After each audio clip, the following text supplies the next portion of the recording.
आज के अरे माइती घरमा यो भाइटिकाको उपलक्ष्यमा आयोजित एउटा कार्यक्रममा चाहिँ हाम्रो यो जेनजी आन्दोलनमा सहिद भएका जति पनि शहीदहरू हुनुहुन्छ उहाँहरूको सम्मानमा आयोजित एउटा कार्यक्रममा चाहिँ हाम्रो सो कल्ड जेनजी उहाँ जेनजी त होइन तैपनि म जेनजी हुँ भनेर भन्नुहुन्छ सो कल्ड जेनजी हाम्रो सुदन गुरुङ अङ्कलले चाहिँ यस्तो जाँठो के अरे उता के भन्छ सिंहदरबार त हजारवटा बनाइदिन्छु भनेर भाषण दिनुभएछ। अनि मलाई चाहिँ बडा अचम्म लागेर आयो क्या। सिंहदरबार भनेको इटा सिमेन्ट गिटी यिनीहरूले बनेको एउटा भौतिक संरचना मात्रै हो कि यो भनेको चाहिँ यसको यो भौतिक संरचना भन्दा यसको चाहिँ अझै अझै व्यापक अर्थ छ के अझै व्यापक महत्त्व छ।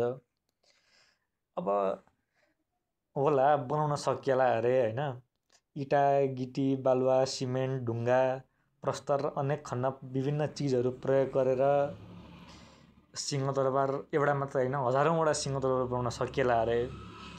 तर जुन सिंहदरबारले नेपालको सार्वभौमिकता नेपालको इतिहास नेपालको धरोहर नेपालको जुन सम्पदा बोकेको थियो त्यसलाई फिर्ता गर्न त सम्भव छैन नि त, त्यसलाई फिर्ता गर्न त सकिँदैन।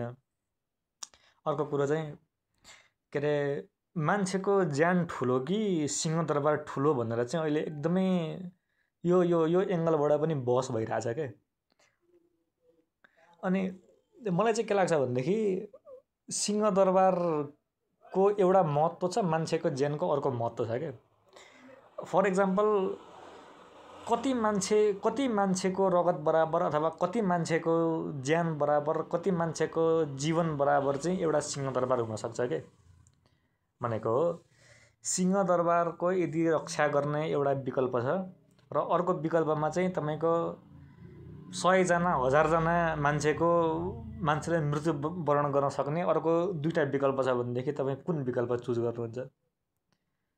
हो के अरे मान्छेको ज्यान सबभन्दा महत्त्वपूर्ण छ, इम्पोर्टेन्ट छ, मान्छेको ज्यानभन्दा ठुलो कुरो केही पनि छैन, सत्य कुरा हो।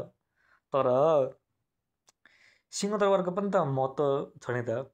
सिंहदरबारको छ, संसद भवनको छ, सर्वोच्च अदालतको छ होइन। त्यो भनेको चाहिँ एउटा ब्रिक एन्ड मोटारले बनाएको एउटा भवन मात्रै भएन क्या, एउटा संरचना मात्रै भएन क्या। त्यसको त्योभन्दा एकदमै व्यापक विस्तृत विराट महत्त्व छ क्या। यो कुरो चाहिँ हाम्रो सुदन अङ्कलले बुझ्नुपर्ने कुरा हो। उहाँले अब बुझ्नुभएको छ कि बुझ्नुभएको छैन कि बुझेर पनि बुझ्पचाउँदै हुनुहुन्छ कि